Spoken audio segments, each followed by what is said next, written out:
Buenos días, bienvenidos una vez más al seminario de la Red Matemática Gracia.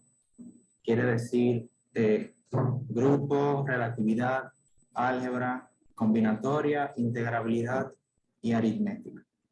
En el día de hoy nos place tener al doctor José Capitán. El doctor José Capitán es profesor titular de la Universidad Politécnica de Madrid, en el departamento de aplicada. Ha publicado unos 35 artículos en revistas indexadas de alto impacto. Podemos citar revistas multidisciplinarias de alto impacto como Nature Ecology and Evolution, Ecology Letters, entre otras. En el 2017 fue investigador asociado en la Universidad de Chicago, gracias a obtener una beca del programa Fulbright, y en el 2019 obtuvo la acreditación de unos I3, 13 reconocimientos de una actividad investigadora intensa de calidad. Así que nos place, doctor, escucharlo con el tema de condiciones de coexistencia de especies de estabilidad en ecosistemas con interacción aleatoria. Bienvenido. Muchas gracias, Ferior. Lo primero que quiero es agradecer a los organizadores del seminario y en particular, desde luego, a Primitivo Acosta Humánez por la amable invitación para dar este seminario. Entonces voy a contar, bueno, básicamente es el trabajo de investigación que publicamos en 2018 en Nature Ecology and Evolution, en el que tratamos un poco de investigar o profundizar sobre condiciones de coexistencia de especies y estabilidad cuando las interacciones en los ecosistemas modelo se modelizan como si fuesen aleatorias, ¿no? Entonces, bueno, a ver, vamos aquí. La principal motivación de este tipo de trabajos es que la biodiversidad en nuestro planeta es tremenda, es extremadamente grande. De hecho, bueno, pues aquí en este mapa se observa que la mayor diversidad está en las zonas ecuatoriales y actualmente los biólogos han etiquetado en torno a 9 millones de especies eucariotas, ¿vale?, de las que el 80% todavía se cree que no están descubiertas o se estima que no están descubiertas. Es decir, la biodiversidad de nuestro planeta es impresionantemente grande. Entonces, ¿cómo normalmente se hace la modelización o cómo se estudian desde un punto de vista de la ecología de comunidades ecológicas, cómo se trabaja con este tipo de sistemas? Bueno, pues ahí el elemento fundamental en este tipo de sistemas es la interacción entre las especies, ¿vale? Interacciones entre especies hay de diferentes tipos. En principio podemos tener interacciones de tipo predador-presa, ¿vale? La interacción que tenemos más interiorizada, ¿no? Esta, por ejemplo, es para mostrar una complejidad de este tipo de sistemas, la food web o la red trófica en la que la especie principal es el bacalao en el Atlántico Norte, ¿no? Entonces, como ves, hay un montón de especies que intervienen. Las flechas en este grafo indican básicamente qué especie depreda de qué otra. Entonces, bueno, pues este es un tipo de interacción. Hay otras interacciones que son interacciones facilitadoras, digamos, o también llamadas mutualistas, ¿no?, donde una especie se ve beneficiada por la otra. Por ejemplo, aquí están la red en la que tenemos diferentes especies de plantas aquí, diferentes especies de polinizadores, y los polinizadores favorecen a las plantas y viceversa con relaciones mutualistas. Entonces, digamos que para nosotros, desde un punto de vista de las matemáticas, pues las interacciones en tipo predador-presa van a ser en las que unas especies se benefician y otras se perjudican. En las interacciones mutualistas, las dos especies están beneficiadas, pues supongo los dos signos más. Pero además tenemos también interacciones de tipo competitivo, ¿no? Por ejemplo, aquí estos son experimentos con diferentes especies de hongos, donde las especies compiten entre sí por un recurso, digamos, por una especie de algo que los alimenta, ¿no? Entonces también tenemos relaciones entre especies de tipo competitivo, donde ambas especies o ambos tipos de especies se perjudican la una a la otra. ¿De acuerdo? Entonces, todo este tipo de sistemas se han estudiado desde el punto de vista estructural. Todos ellos, como habéis podido comprobar, están definidos a través de una red o a través de un grafo, ¿vale?, que dan las interacciones. Las food webs, por ejemplo, tienen una estructura de tipo modular. Digamos que las especies se organizan como en grupos, más densos entre sí. Las comunidades de planta polinizador, su red tiene una estructura de tipo anidado, ¿vale? O las redes competitivas tienen una estructura jerárquica en la que hay una especie que sobrecompite a todas las demás, digamos. Entonces, esto en cuanto a la estructura de este tipo de sistemas, ¿vale? Normalmente encima de cada una de esas estructuras topológicas de red, ¿vale? Se suele modelizar una dinámica de poblaciones, ¿vale? Que proporciona o que cuantifica, digamos, de alguna manera la variación temporal de cada una de las abundancias de las especies que estemos considerando, ¿vale? Entonces, en cuanto a las dinámicas de poblaciones que se suelen utilizar, hay muchas aproximaciones para la modelización de este tipo de sistemas. Principalmente se utilizan ecuaciones diferenciales ordinarias, ¿vale? Entonces, para empezar por lo más básico, si uno tiene una única especie que en ausencia de interacciones, pues entonces la tasa de cambio de X sería, digamos, la abundancia de la especie a lo largo del tiempo t, simplemente se modeliza con un crecimiento exponencial. Vamos, crecimiento de crecimiento dependiendo de si la especie se puede reproducir en aislamiento o no. Si aparte de tener una única especie, esta está, digamos, autorregulada, es decir, que tenemos una interacción con otros miembros de la propia especie, dentro de la propia especie, pues lo que nos sale en la modelización de las ecuaciones diferenciales es un crecimiento logístico. Básicamente esta es la ecuación logística donde se presupone que este parámetro A es menor que cero. Y entonces esto, a diferencia del crecimiento exponencial, lo que me da es una saturación, ¿vale? Y en el caso en el que tenemos un sistema formado por muchas especies, pues se generaliza esta ecuación diferencial a un sistema de ecuaciones diferenciales en el que, bueno, pues tenemos esta dinámica de aquí. Es un sistema de ecuaciones diferenciales de primer orden, es no lineal y son las ecuaciones llamadas de Lotka-Volterra, donde las interacciones entre especies están codificadas en esta matriz de aquí, A y J. Esta me dice si el número es positivo, o sea, si AIJ y AJI son los dos positivos, pues entonces tendré una interacción de tipo mutualista. Si son negativos uno con respecto al otro, tendré una relación de tipo de depredación, o si son los dos negativos, tendré una relación de tipo competitivo. Y estas tasas R sub I son básicamente las tasas de crecimiento de las especies en ausencia de interacciones, es decir, cuando las especies están aisladas.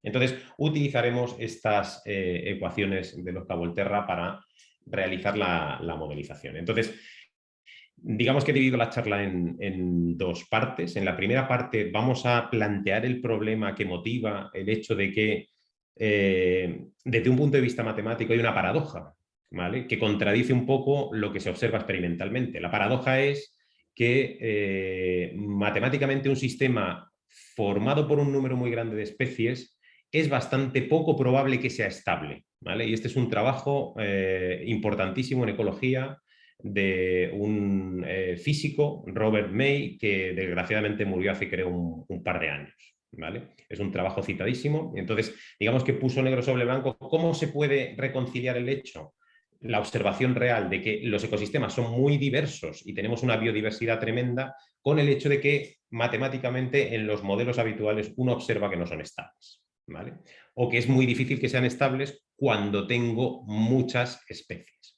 Eso lo trataré en la primera parte y en la segunda parte me iré al problema de la coexistencia. Aparte de que yo necesito que las especies que yo tengo en una comunidad ecológica formen un sistema dinámicamente estable, además necesitamos que las abundancias de esas especies sean positivas para que tengan sentido. Y eso limita también las condiciones sobre las cuales se cumple, pues eso, que tengo estabilidad y que además tengo lo que se llama factibilidad, es decir, que los puntos de equilibrio del sistema dinámico tienen todos las coordenadas positivas. Entonces, bueno, vamos a ver a qué me da tiempo a llegar. La primera cosa que os voy a plantear son dos ejercicios, ¿vale? Lo primero que voy a hacer va a ser, bueno, pues si os doy este sistema dinámico, primer ejercicio, calcular todos los puntos de equilibrio para las ecuaciones de Lotka-Volterra, ¿vale? Y el segundo equilibrio, calcular la matriz jacobiana para este sistema. Entonces, el primer ejercicio es elemental. ¿Alguien se atrevería a decirme cuántos puntos de equilibrio tenemos en este sistema de ecuaciones? Evidentemente, los puntos de equilibrio los obtenemos simplemente resolviendo el lado derecho de las ecuaciones igual a cero, ¿vale? ¿Alguien se atreve a decirme cuántos puntos de equilibrio tendríamos en este sistema de ecuaciones diferenciales? Aquí en principio suponemos que tenemos n ecuaciones diferenciales, ¿de acuerdo? ¿Cuántos puntos de equilibrio hay? Bueno, os lo adelanto yo, que es un poco temprano allí en República Dominicana para pensar, ¿no? En teoría tenemos 2 elevado a n puntos de equilibrio. En principio, el punto de equilibrio que es más obvio es en el que se me anula este término de aquí, ¿vale? Pero fijaos que tenemos este otro factor. Entonces puede ocurrir que alguna de las poblaciones, alguna de las abundancias x sub i sea igual a 0, ¿vale? Y el resto satisfagan estas ecuaciones. Al final salen 2 elevado a n puntos de equilibrio. Son muchos, ¿vale? Están caracterizados por esta condición, ¿vale? Se cumple esto de aquí, estoy denotando con asterisco al punto de equilibrio, donde alguna de ellas, alguna de las poblaciones de las especies son exactamente iguales a 0. Si uno hace el cálculo, esto no lo voy a hacer, de la matriz jacobiana, obtenemos que está formado por una parte diagonal, ¿vale? Y una matriz completa que se sumaría a esta parte diagonal. Evidentemente, los autovalores de esta matriz jacobiana me determinan si el sistema va a ser asintóticamente estable desde un punto de vista dinámico, ¿vale? Para ello, lo que necesito es que todos los autovalores de esta matriz jacobiana tengan parte real negativa. Muy bien. Entonces, de aquí ya me salen cuestiones que son relevantes desde el punto de vista de la estabilidad de este tipo de sistemas dinámicos, ¿vale? Yo, en principio, aunque no tendrá por qué ser así, voy a reordenar en un punto de equilibrio en el que tengo K especies que están extintas. Hablo de extintas porque su abundancia es igual a 0, ¿vale? Si yo tengo K especies que están extintas, ¿de acuerdo? O mejor dicho, vamos a ponerlo... No, al revés, que lo voy a decir mal. K especies que sobreviven, ¿vale?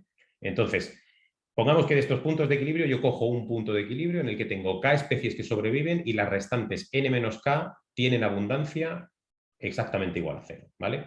Y suponed, por simplicidad, ¿vale?, que las ordenamos y pongo las K que sobreviven, las primeras en el punto de equilibrio y las n menos K en el resto. Entonces, la matriz jacobiana, haciendo esta reordenación, digamos, de filas y columnas, me quedaría una matriz de este tipo, donde solo son la matriz JS, que es esta de aquí, ¿vale? Es la parte que hemos calculado antes, esta parte de aquí.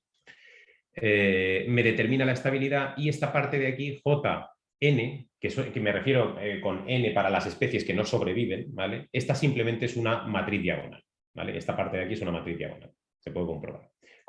Simplemente viene de esta parte de aquí y de reordenar las especies en el punto de equilibrio.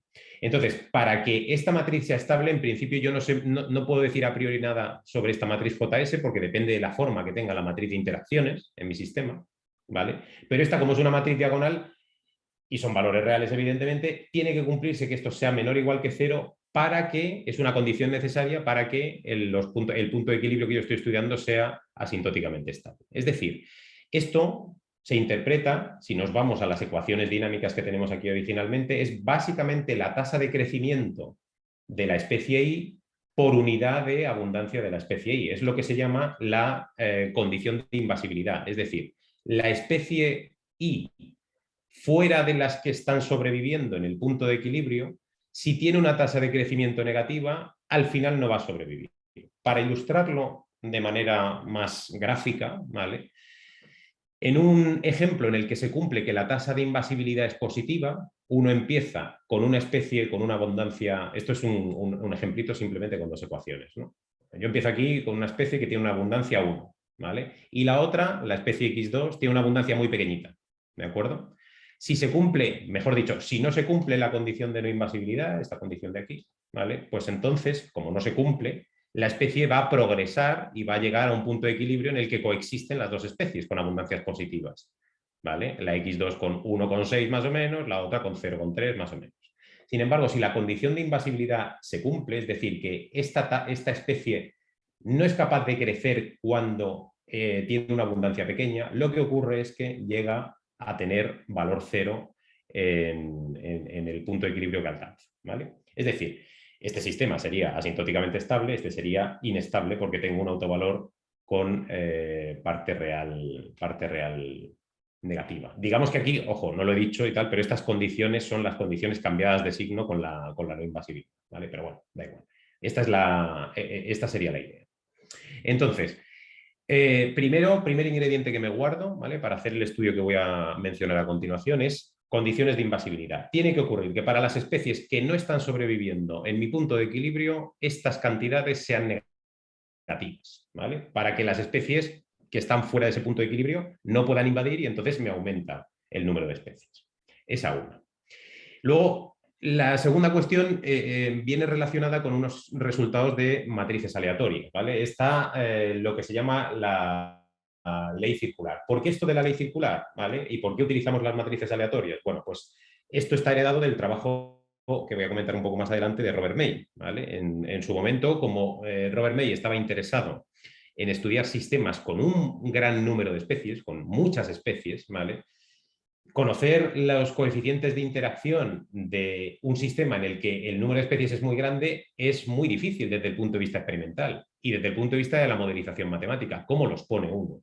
¿Vale? Es decir, ¿en qué manera modeliza uno una matriz que tiene una gran dimensión? Entonces, como tenemos un desconocimiento importante sobre cómo son esos coeficientes de interacción en sistemas muy diversos, en sistemas que tienen muchas especies, los modelizamos como matrices aleatorias. Es decir, los coeficientes son números aleatorios, cada uno de los coeficientes de esa matriz son variables aleatorias que toman valores de determinadas distribuciones. Y entonces entra, por ejemplo, aquí este teorema, probado por Tenenstao en 2010, bueno, pues que da idea de cómo son los autovalores de matrices aleatorias. Si uno tiene una matriz n por n, en la que las entradas son matrices, o sea, son variables aleatorias independientes e idénticamente distribuidas, que tienen media cero y varianza 1, entonces el espectro de esta matriz, los autovalores de esta matriz, se distribuyen en un disco, se distribuyen uniformemente en un disco de radio unidad en el plano complejo. Esto en el límite en el que la dimensión de la matriz, o el número de especies en mi caso,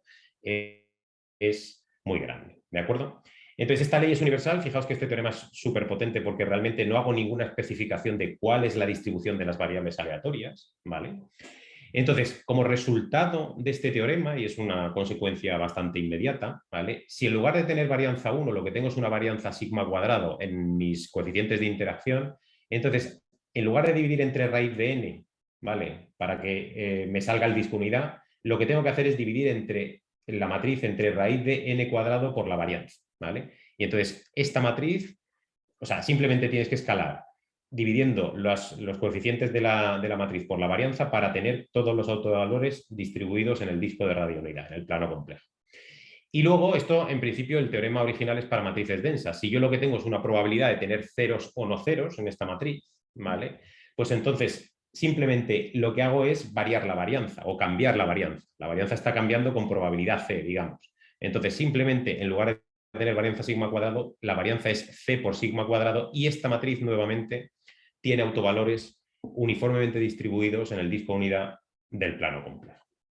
Entonces, este resultado es un resultado súper potente, aunque May realmente no lo utilizó, porque aquí me podéis preguntar que hay una inconsistencia. Si este resultado, que es la ley circular, que es de Guilco además, está demostrado en su mayor generalidad, aportado en 2010, ¿cómo es que May lo utilizó en 1972? Realmente May estaba utilizando un resultado de Wigner, ¿vale? Que es menos general, que vale solo para tipos de matrices específicos, matrices que son simétricas, ¿vale? Y entonces los autovalores quedan distribuidos en un semicírculo, pero en esencia es exactamente el mismo resultado.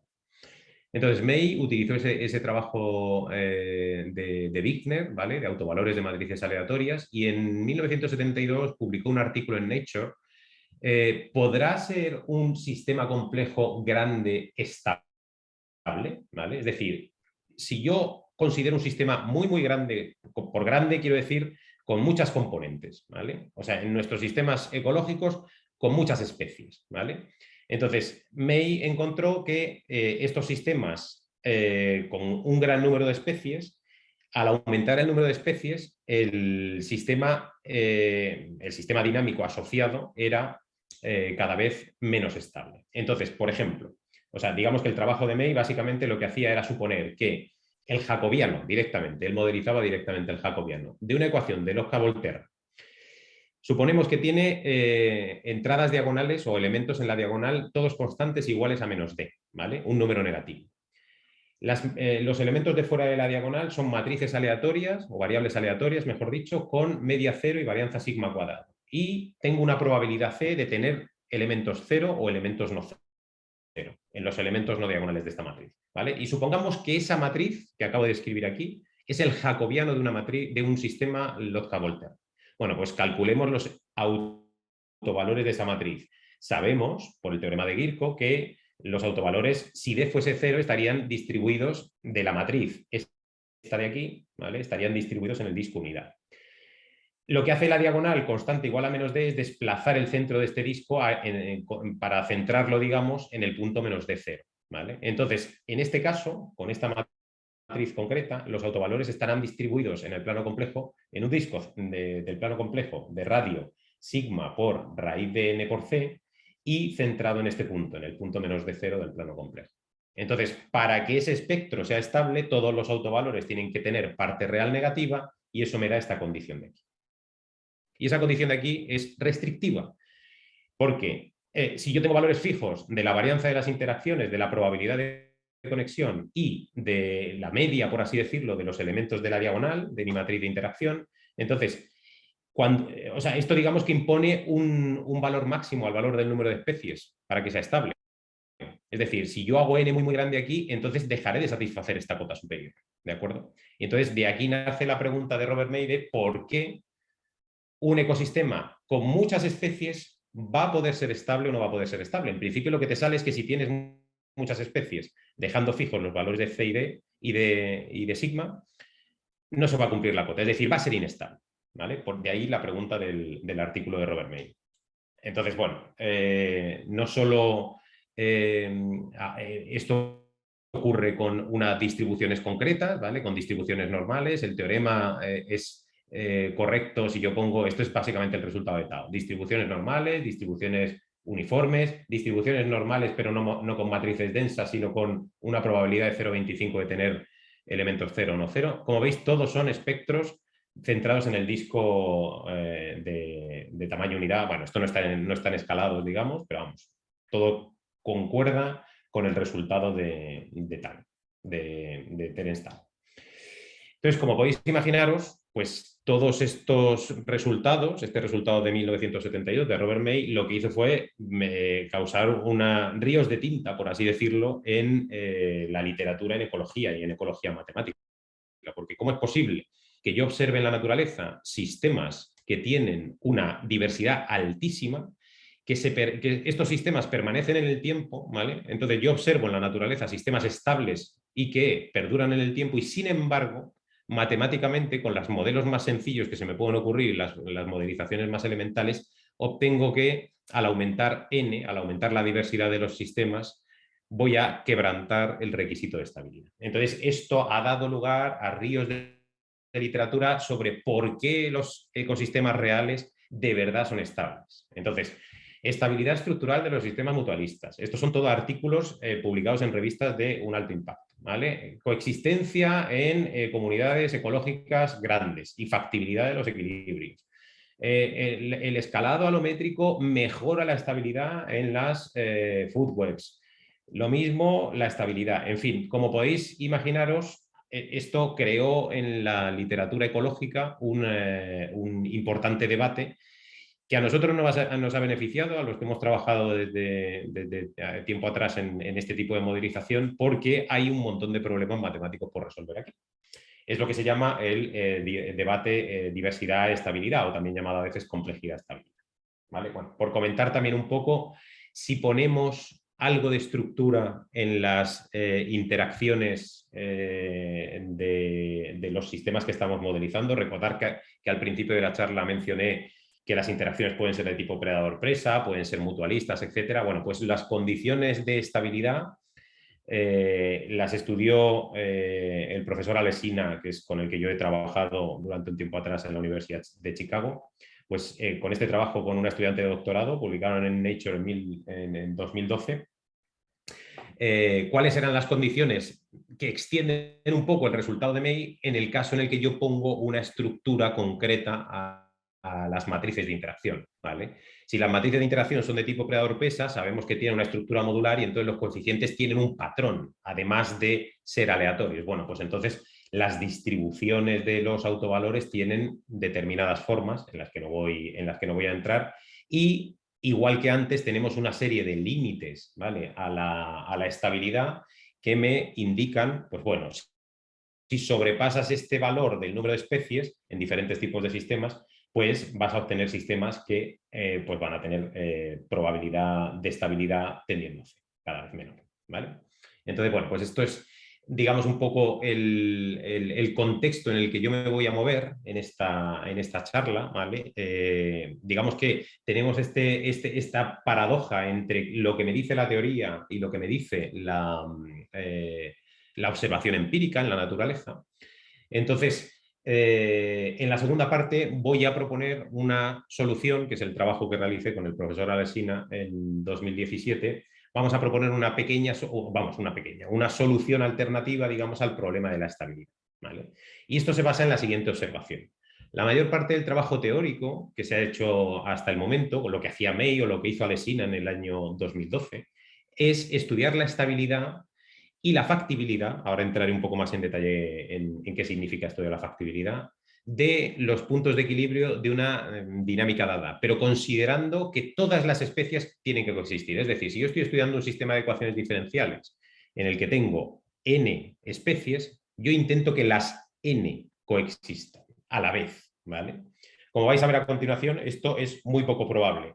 El cambio de paradigma que nosotros introdujimos en este artículo publicado en Nature Ecology and Evolution es que realmente las comunidades ecológicas que yo observo en la naturaleza, yo las puedo considerar como una porción, digamos, o como una observación de un conjunto mucho más grande, ¿vale? Que es en ecología lo que se llama el pool de especies, ¿vale? O el conjunto de especies potenciales que podrían estar. Y ese pool de especies, pues digamos que a través de la dinámica ecológica que yo esté considerando, ha hecho que algunas especies se extingan y ya las que veo son un subconjunto de ese pool de especies, ¿vale? Entonces, la pregunta que me voy a hacer en esta segunda parte de la presentación es, ¿podemos decir algo sobre cuál es la distribución del número de especies que yo puedo observar en coexistencia? Si yo empiezo a través de un pool de especies en las que las especies que tengo en ese conjunto de especies hipotético potencial, de especies que pueden estar en mi comunidad observada, tienen interacciones aleatorias, ¿vale? Esa es la pregunta que voy a intentar responder, digamos. Cuando hablo de coexistencia de especies, voy a hacer un requerimiento de dos condiciones. Primero, el punto de equilibrio de la dinámica que yo considere, que va a ser una Locke Volterra, que para eso las he estado explicando anteriormente. El punto de equilibrio tiene que ser estable, pero además las abundancias X estrella que yo calcule en ese punto de equilibrio tienen que ser todas positivas para las especies que sobreviven y cero para las especies que no sobreviven. Esas son las condiciones que voy a poner. Es decir, coexistencia matemáticamente para mí equivale a estabilidad y factibilidad del equilibrio, esas dos cosas, ¿vale? Entonces, bueno, pues para introducir el problema, digamos que lo que uno puede hacer es pensar un poco en lo que llamamos, de hecho, este paper cuando lo escribimos con Estefano y la gente de Chicago, siempre que hablamos de él es el random zoo paper, es el problema o el artículo del zoo aleatorio. ¿Por qué? Porque uno puede pensar en el siguiente experimento mental, ¿no? Es decir, que uno coge y dice, vamos, se va a un zoológico, ¿vale? Donde hay especies, cada una de un tipo, de diferentes tipos, ¿vale? Que habitualmente no estarían en coexistencia, no pertenecen a los mismos ecosistemas. Entonces coge uno y abre cada una de las jaulas de esas especies, ¿vale? Entonces vuelve al cabo de 100 años, ¿vale? O de 50 o de lo que sea, y entonces me cuenta cuántas especies han sobrevivido, ¿vale? Cuando hablo de que sobrevivan especies, no me refiero a los individuos en particular, sino pues eso, que no quede, por ejemplo, ninguna jirafa, por así decirlo, ¿vale? O sea, que haya algunas especies que hayan dominado sobre otras y las hayan llevado a la extinción. Hablamos de zoo aleatorio porque, pues como comento, en un zoológico yo voy a tener especies de diferentes tipos que en principio no interaccionan entre sí, ¿vale? Y entonces las pongo a interaccionar al abrir las cajas, mejor dicho, perdón, al abrir las jaulas, lo que hago es ponerlas a interaccionar de manera aleatoria. Por eso hablamos del zoo aleatorio. Otra metáfora que puede ser un poco más curiosa o graciosa es qué le habría pasado a Noé cuando puso a todas las especies a interaccionar dentro del arca, ¿vale? Esto es lo que voy a responder. O sea, después de la travesía del arca de Noé, que, bueno, pues que puso, en teoría, supuestamente, de acuerdo con este pasaje de la Biblia, un par de individuos de cada una de las especies, pues bueno, los puso a interaccionar de manera aleatoria y los llevó en el arca. ¿Cuántas especies sobrevivirían después de esa travesía? Vale, entonces voy a introducir primero un poquito de notación para hacer el cálculo, ¿vale? Y bueno, lo comentaré sin entrar en excesivo detalle, ¿vale? Aunque tengo aquí bastante detalle, pero yo creo que con que os transmita la idea de cómo poder hacer el cálculo y de qué es lo que estamos viendo aquí, pues yo creo que va a ser suficiente. Entonces, voy a suponer que esto es una manera general de definir las matrices de interacción y las tasas de crecimiento, las AIJ y las RI, que esas eran los valores que teníamos en la dinámica Lotka-Volterra. Entonces, básicamente, esta parte de aquí es una matriz no aleatoria, se llama matrices deterministas, ¿vale? Donde aquí tenemos una media, por así decirlo, en la diagonal, la media de la diagonal va a ser alfa, y fuera de la diagonal lo que tenemos es una media mu. Y esta matriz B y J sí que va a ser una matriz aleatoria, ¿vale? Con media cero, digamos. Entonces, aquí modelizo la media y aquí modelizo lo que no es la media, digamos, la parte aleatoria. Y lo mismo hacemos con las tasas. Esta gamma sería la media y B sub i es un vector que tiene variables aleatorias independientes e idénticamente distribuidas que tienen media cero. Voy a tomar la notación esta de S sub K, ¿vale? Como el soporte de cada uno de los atractores que yo considere en esta dinámica, ¿vale? Es decir, que aquí voy a nombrar, digamos, en este conjunto, cuáles son las especies, las K especies que persisten, que sobreviven, que coexisten, ¿vale? Estas K especies tendrán su nombre y apellidos, las que sean, y voy a denotar con el subíndice K que sobreviven K, ¿vale? Entonces, digamos que la idea conceptual, ¿vale? Para calcular esta distribución, porque fijaos que lo que yo me voy preguntando es, ¿puedo calcular la distribución del número de especies que sobreviven? Es decir, ¿cuál es la probabilidad de que sobrevivan 0 especies? La probabilidad de que sobreviva una, la probabilidad de que sobrevivan 2 especies, la probabilidad de que sobrevivan 3, así hasta la probabilidad de que sobrevivan n. Eso es lo que yo voy queriendo calcular, o lo que estoy intentando calcular. Entonces, lo primero que hago es fijar la matriz de interacciones. Vamos a fijar primero la matriz de interacciones. Y cojo una matriz concreta, es decir, una realización concreta de esta matriz donde las variables aleatorias tienen valores específicos, ¿vale? Entonces, si fijo una realización de la matriz, voy a intentar primero evaluar la probabilidad de observar un soporte formado por K especies, ¿vale? Lo siguiente va a ser para calcular la probabilidad de que el soporte tenga K especies condicionado a que parto de N especies, a que en el experimento del zoo aleatorio pongo a coexistir N especies, es simplemente promediar sobre el ruido, promediar sobre las interacciones de la matriz. Y entonces, la probabilidad que a mí me interesa, que es la probabilidad de que el soporte tenga cardinalidad K partiendo de N especies, es simplemente la suma a todas las posibles ordenaciones de especies de todos los soportes que tienen K especies que sobreviven, ¿vale? Este sería el planteamiento general. Yo voy buscando calcular analíticamente expresiones para esta probabilidad de K condicionada a N. Entonces, la idea básicamente es que tengo que imponer dos condiciones y al final estas probabilidades las puedo calcular mediante una integración, haciendo una integración y una evaluación asintótica de una integral. Esa es la idea.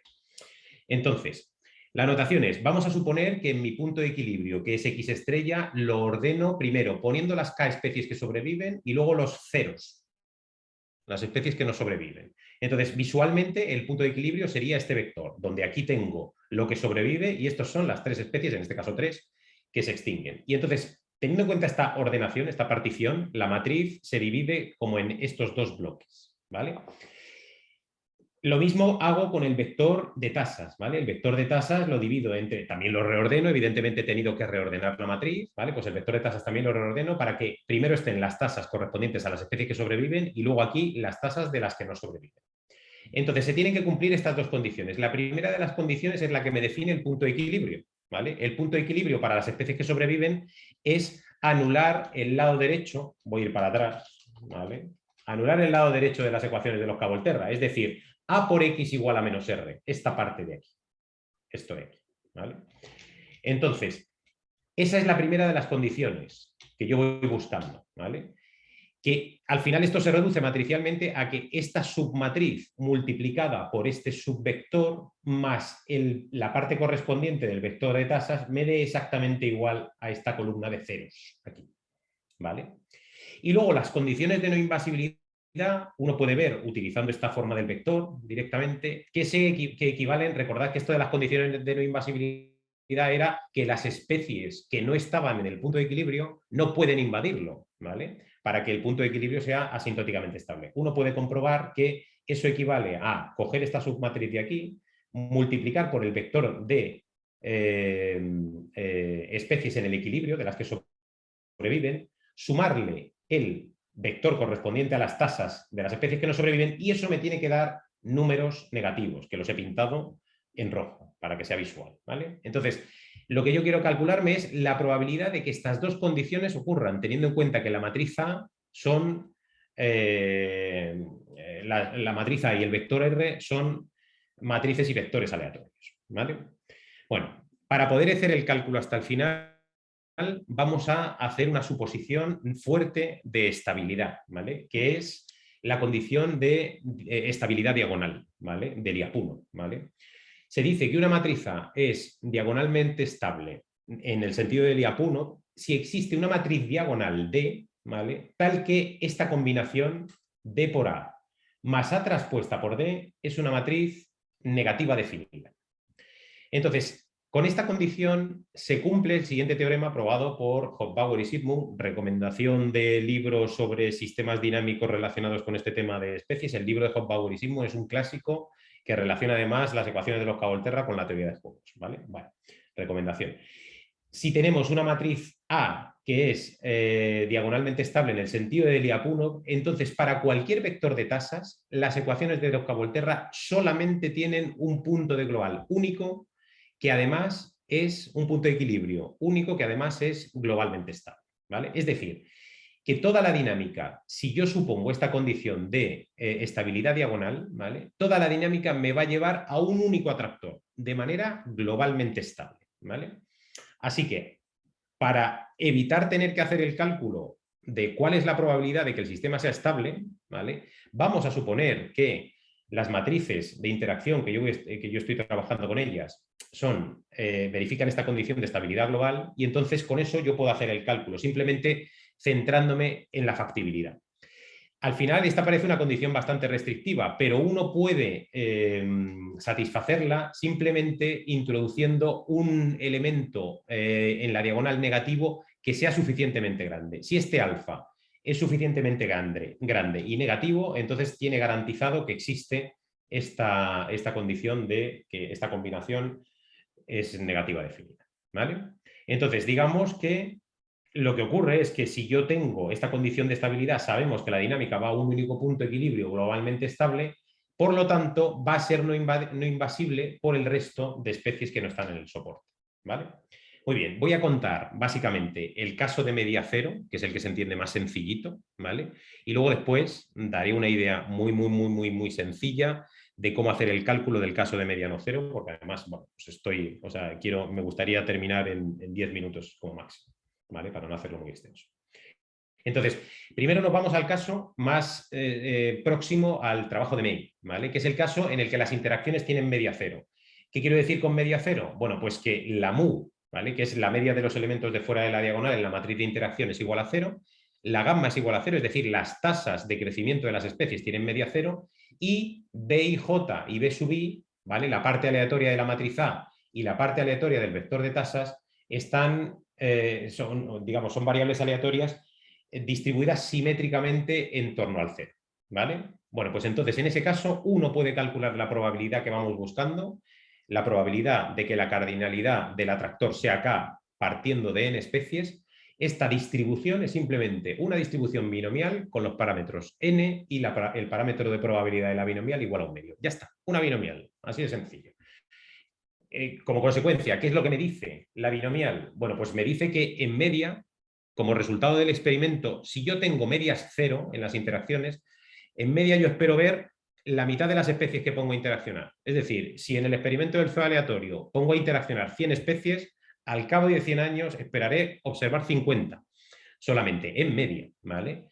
Siempre y cuando, como digo, las medias de las interacciones sean cero. En el caso de mediano cero, el que fuimos capaces de calcular en este artículo publicado en Nature era básicamente en el que cogemos la matriz estrictamente determinista, es decir, la matriz B la pongo igual a cero, ¿vale? No considero ruido en la matriz A, sino que solo considero ruido en las tasas, ¿vale? Este vector B sub I, ¿vale? Este vector B, mejor dicho, son variables normales de media cero y varianza 1.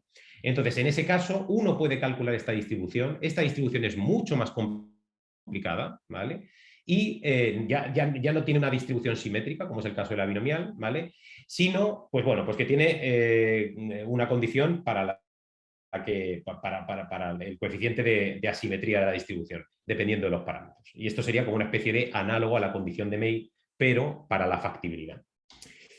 Muy bien, pues voy a contar con detalle el caso de media cero, y el caso de mediano cero, pues simplemente lo paso de manera elemental, ¿vale? Entonces, lo primero que hicimos al hacer este cálculo es encontrarnos con una conjetura, que es la conjetura de Go y Jennings, ¿vale? Que la establecieron en 1977 y que me dice cuál es la probabilidad de que, si yo pongo a interaccionar n especies, todas ellas sean factibles, es decir, tengan en el equilibrio abundancias positivas. Y la probabilidad es 1 partido por 2 a la n, ¿vale? Si n es un número grande, esta probabilidad es bajísima, ¿vale? Normalmente los trabajos que han estudiado factibilidad han estado interesados en estudiar cuándo todas las especies coexisten, ¿vale? Cuándo todas las especies me forman un equilibrio factible. Lo que nosotros hacemos aquí es no considerar todas las n, sino una porción de ellas son las que me van a dar probabilidades altas de ser observadas. Entonces, que la probabilidad de que n especies coexistan partiendo de n especies en total puestas a interaccionar, que esta probabilidad sea igual a 1 partido por 2 elevado a n es un resultado intuitivo, ¿vale? Porque, por ejemplo, si tenemos n igual a 2 especies, básicamente, para que las dos especies coexistan, lo único que tengo que hacer es resolver un sistema de dos ecuaciones con dos incógnitas, que es la parte no trivial de las ecuaciones de los Volterra, digamos, es decir, tendría que resolver un sistema parecido a este en el que utilizo la matriz completa, ¿vale? No solo una porción, ¿de acuerdo? Y evidentemente la probabilidad de que este punto de equilibrio me caiga en el cuadrante positivo, pues evidentemente es un cuarto, ¿vale? Porque las interacciones son aleatorias y yo estas dos rectas que me definen el punto de equilibrio, que como digo es la resolución de un sistema de dos ecuaciones con dos incógnitas, ¿vale? Pues las coloco de manera aleatoria, ¿vale? Otro caerán aquí, ¿vale? Pero la probabilidad de que caigan en el cuadrante en el que las especies son positivas, pues es un cuarto, simplemente. No vamos a tener otras posibilidades relacionadas con sistemas incompatibles o compatibles indeterminados, ¿vale? Porque en matrices aleatorias esos sistemas son de medida nula, ¿de acuerdo? Es muy poco probable observarlos con interacciones aleatorias. Todos van a ser sistemas compatibles determinados y entonces se distribuirán densamente en R2, ¿vale? Pues la probabilidad de que estén en el lado positivo es un cuarto. En general, si esto lo generalizo, la probabilidad va a ser 1 partido por 2 elevado a n. Es decir, una probabilidad pequeñísima de que todas las especies sobrevivan a la vez, ¿vale? Esto se puede demostrar matemáticamente, no de manera intuitiva como cuento aquí, sino simplemente utilizando cómo cambian los patrones de signos de las soluciones de equilibrio de la ecuación Lotka-Volterra, que están conectados entre sí, ¿vale? Bueno, ¿cuál es la probabilidad de que una comunidad de cada especie sea factible y no invasible? ¿Vale? Bueno, pues esa probabilidad básicamente se puede escribir como la probabilidad de, partiendo de k especies, que se observen las k, esto simplemente es 1 partido por 2 elevado a k, ¿vale? Por la probabilidad de que las demás especies no invadan, ¿vale? Básicamente la probabilidad de que las demás especies no invadan es el hecho de que este vector tenga todas las componentes negativas, la condición de no invasibilidad, ¿vale?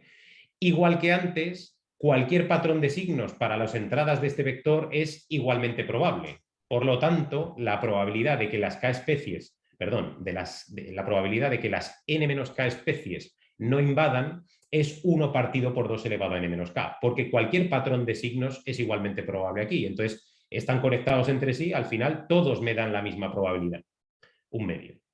Un medio, y como tengo n-k valores que estoy considerando dentro de este vector, pues ya está. 1 partido por 2 elevado a n-k. Entonces, la probabilidad de observar un atractor de tamaño k partiendo de n especies es 1 partido por 2 elevado a k multiplicado por 1 partido por 2 elevado a n-k, es decir, 1 partido por 2 elevado a n.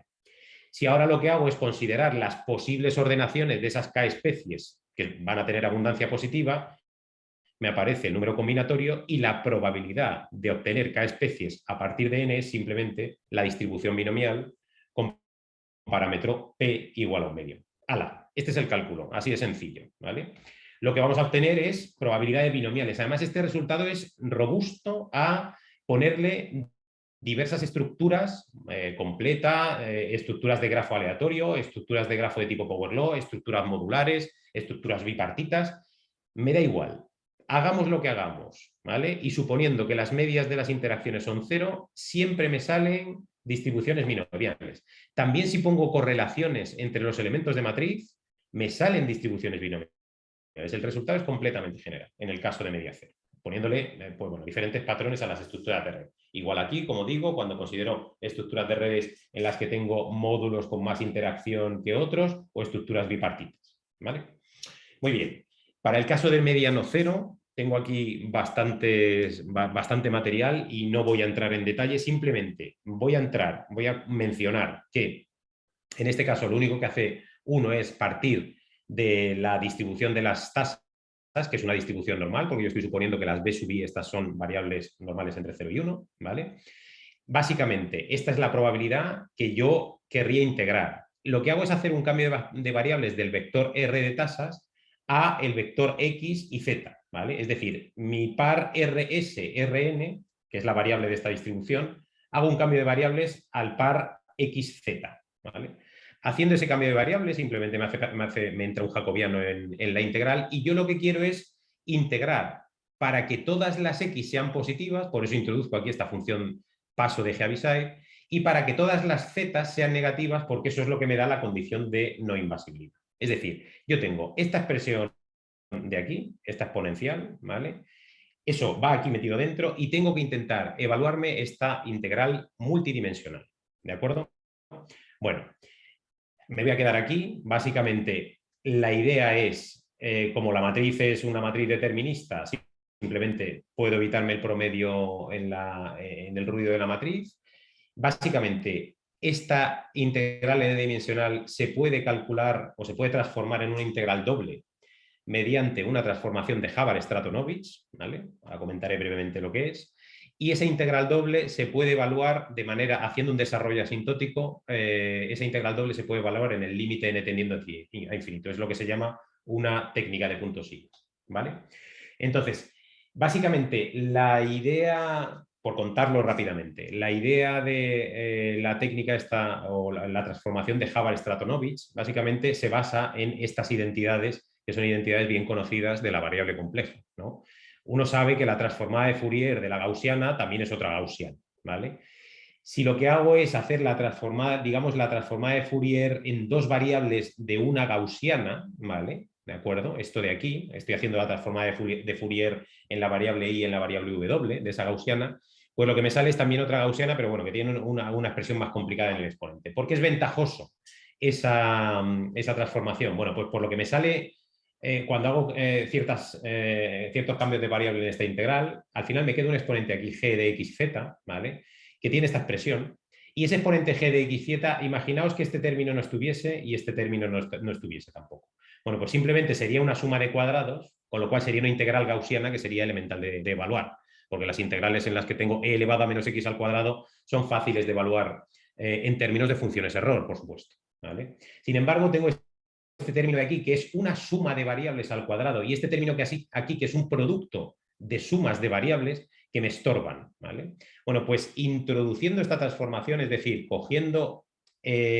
tomando el valor d igual a esta suma de variables y el valor e igual a esta suma de variables y sustituyendo esta expresión de aquí por estos términos de aquí, al final esto lo pongo en términos de una expresión en la que d aparece sin elevar al cuadrado y en la que e también aparece sin elevar al cuadrado. Y esas las puedo calcular completando los cuadrados y pasando todo a funciones error, ¿vale?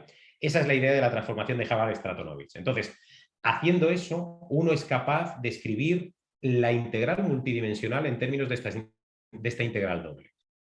Y lo siguiente es, y aquí ya no voy a entrar en más detalle, calcular el límite asintótico de esta integral cuando n tiende a infinito, cuando el número de especies tiende a infinito. Una vez hecho eso, habré calculado esta parte de aquí, multiplicando por el número combinatorio ya tengo la distribución que voy buscando, ¿vale? Pero todo al final queda expresado en términos de funciones error y obtenemos expresiones analíticas simplemente evaluando el límite asintótico de esta integral. Entonces todo esto me lo voy a saltar y voy a mostraros un poco los resultados del cálculo del número de especies que coexisten, porque yo creo que ya es hora de ir terminando.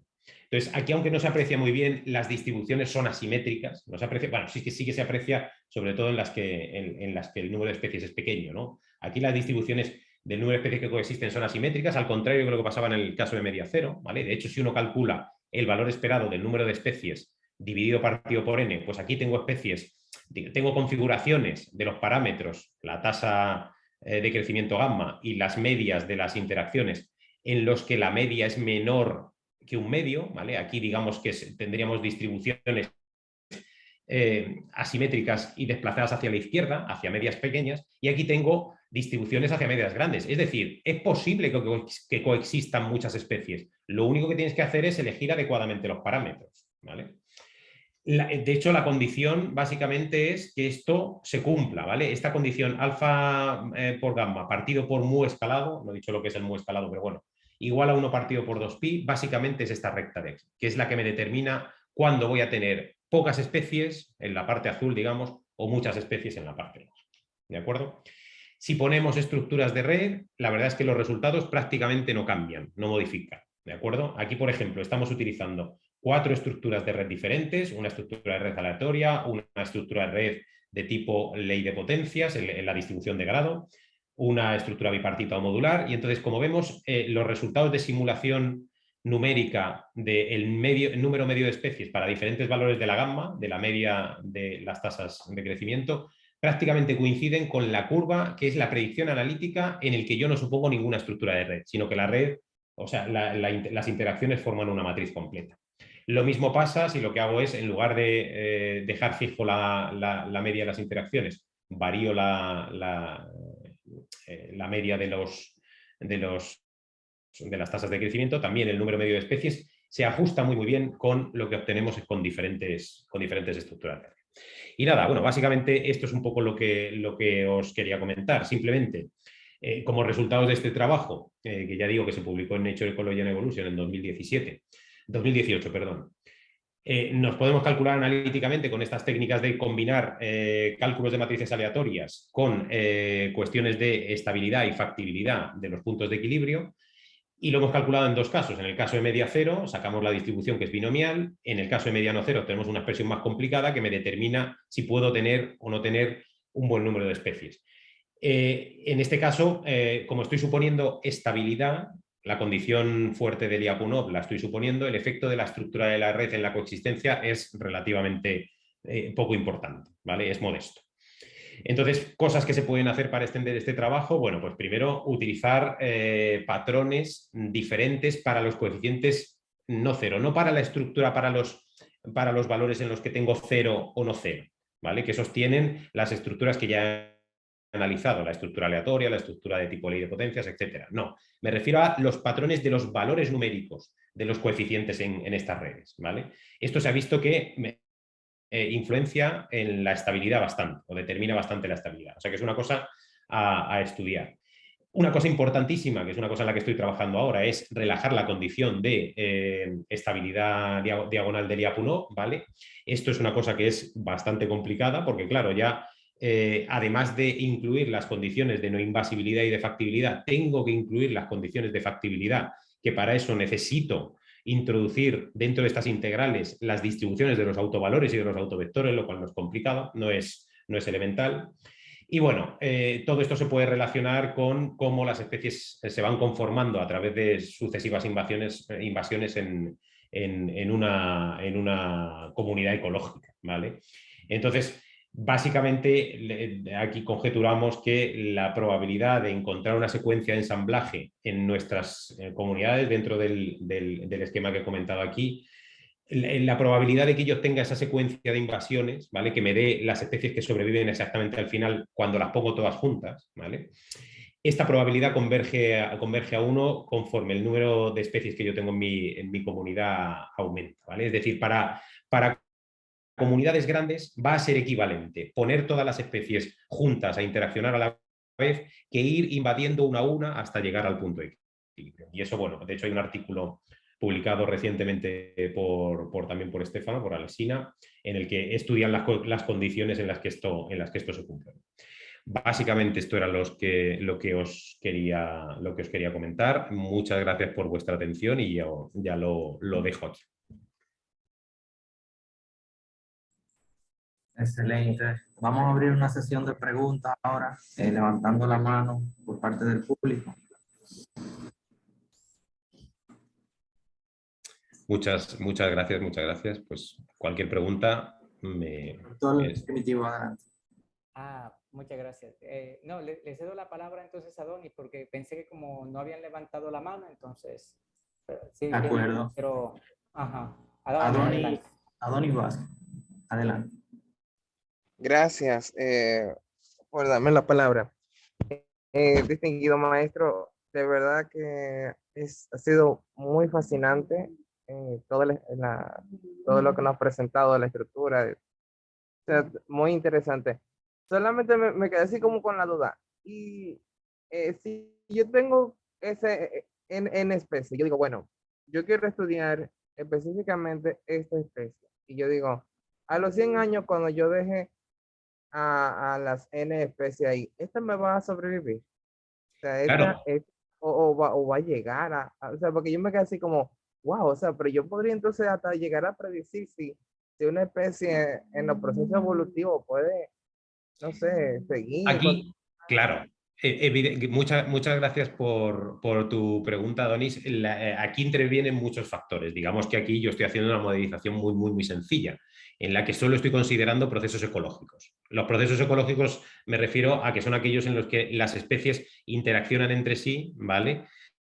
Y no considero procesos a escala evolutiva. También por eso hablo de 100 años, porque en 100 años, sobre todo con macroespecies, con especies de gran tamaño, no se producen especiaciones y no se generan nuevas especies. Entonces, a escala evolutiva no la estoy considerando aquí, esa escala. Estoy considerando solo la escala ecológica, la escala de las interacciones ecológicas, que puede ser, pues bueno, pues que un ecosistema está sobreexplotado y al final alguna especie la extinguimos. Tenemos muchos ejemplos como especies dentro del ecosistema, como los seres humanos que somos, de sobreexplotación y de extinciones de especies por no conservar nuestra biodiversidad. Entonces, yo me centro en esos procesos solamente, en los procesos en los que las especies tú las pones a interaccionar, ¿vale? E intentas predecir cuál es el número medio de especies que observarías al final. Y eso básicamente bajo estas hipótesis, esto lo podríamos poner en forma de teorema, por así decirlo, si quieres.